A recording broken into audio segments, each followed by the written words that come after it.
Who enjoyed the induction? Is that good? Yes. Right? Can you begin to see how easy it is to slip this into a normal conversation? Yes? Hopefully, because it's kind of what it's about. I'd like to talk to you guys about dissociation. What you've seen here is called the conscious-unconscious dissociation. It's a very famous induction made famous by, I think, Milton Erickson again. He made a lot of things famous. And essentially works this way. Our minds can either put things together or split them apart, right? Is anyone here good at taking things like criticism, for example? Good at taking criticism, right? You listen to it, so you don't get too emotional about it, right? So that's a classic example of a useful form of dissociation. In other words, whilst being criticized, you dissociate from the emotional element of the message, and you only listen to the intellectual qualities, so your intellect and your emotions are separated. Would that be fair to say? Those of us who do not separate intellect and emotions during a moment of criticism, what do we experience? You, right? Or, oh my God, am I that bad? Yep. Why? Because the message is impacting us on two different levels at the same time. Do you see how that works? We can dissociate anything from anything else. We can dissociate an arm away from the body, great for things like pain control and so on. We can dissociate concepts, so they're no longer the same. If you remember, the fundamental way the unconscious mind reasons is through association. In other words, putting things together. If we can associate, then of course it must be able to dissociate, move things apart again. Make sense? What we're doing here is we're dissociating the, the conscious mind from the unconscious. Now, of course, you realize when I talk about the unconscious mind that it's just a story we made up, right?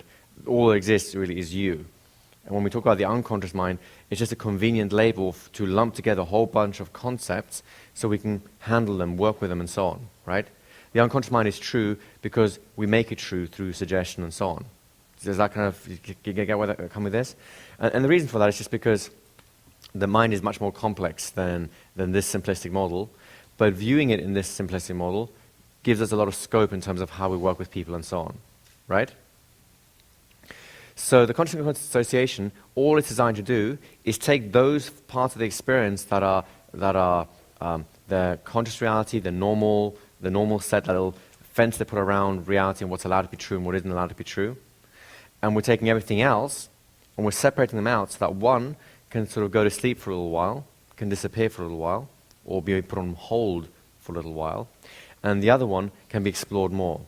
That's one way of describing trance, isn't it? Or hypnosis.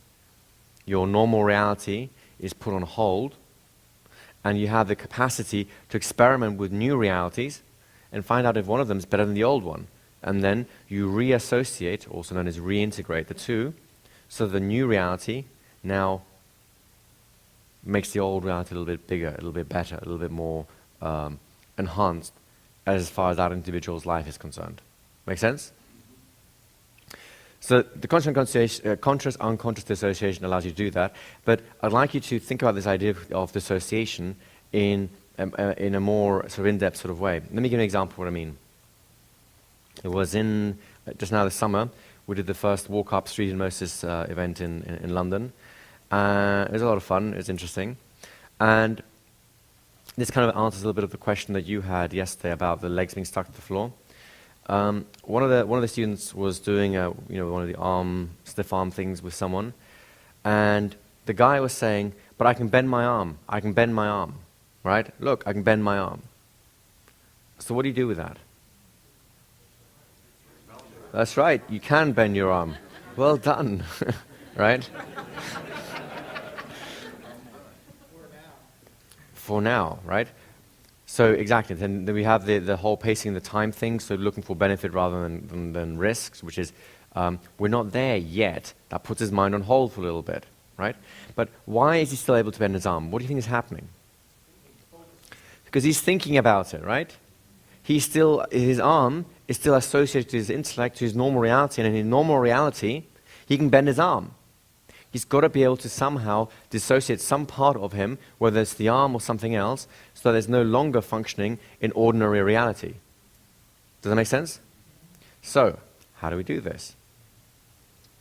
Well, in this case, it was very simple. We created multiple things for him to focus on. So the first thing was, right, there's the arm, it's doing its thing. Don't worry about testing it yet. We're not there yet. Right? So the suggestions are beginning to start working. Meanwhile, I'd like for you as a mind to observe the body. You can feel good inside as the arm gets stiffer, and as a mind, just watch the body feeling better. Can you see what's going on here slowly? We're now separating the mind, his intellect, his normal way of functioning, from his body. So now we have a mind-body dissociation. The body can feel good and comfortable, but he's now observing the effect. What happens if someone's observing something else happening? It's dissociated, right? Plus this other thing is now no longer in his control. It's got its own processes, right? If you watch a train going by, who here can stop a train with their mind? Anyone? If you can, then please show me how you do that, because that's kind of a cool thing. But the train runs its own, it has its own momentum, it has its own mechanism. All you can do is watch it, right? So if he's watching his body, what else is going on? If it's dissociated from his body, well, his body can then run itself. And now, of course, at that point, the suggestion had a freedom to take. He started feeling the arm locking, and without him trying to do anything. He's just observing the arm locking now. And of course, it was stuck. And then at some point, he just like broke out and going, I can't believe this. And now you can accelerate the dissociation. So you're watching that arm and it's locked and you can't bend it. Is that right? Yes. Do you normally do that? No. So that now accentuates the dissociation, because it's kind of a test for him to like go, wow, this is not normal reality anymore. Do you see how that works? So the conscious-unconscious dissociation, whilst this is a very simple way of doing it, is actually a very versatile tool. It can be put into anything, whether it's instant inductions or street hypnosis or overt hypnosis, or it's more covert hypnosis as well. Does that kind of make sense to you guys? Now we want to start using this because now we have the three fundamental processes that we're going to be using, or maybe four actually. 5. How about 5 fundamental processes?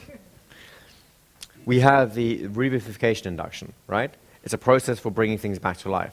Revivifying experiences, for example, if you want to create anesthesia, you can bring back to life experiences where something went numb, right? Whether it's someone going to the dentist and getting Novocaine, or someone falling asleep on an arm or a leg and it going numb. You see where I'm going with this?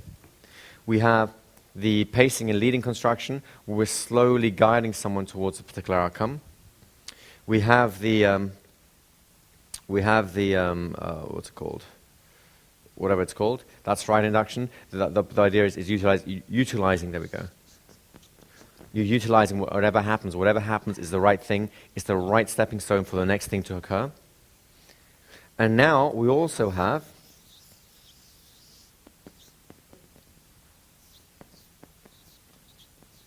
the conscious-unconscious dissociation, right? These are your primary tools, and we're going to be reorganizing them one way or another in order to create our inductions. Does that make sense to you guys?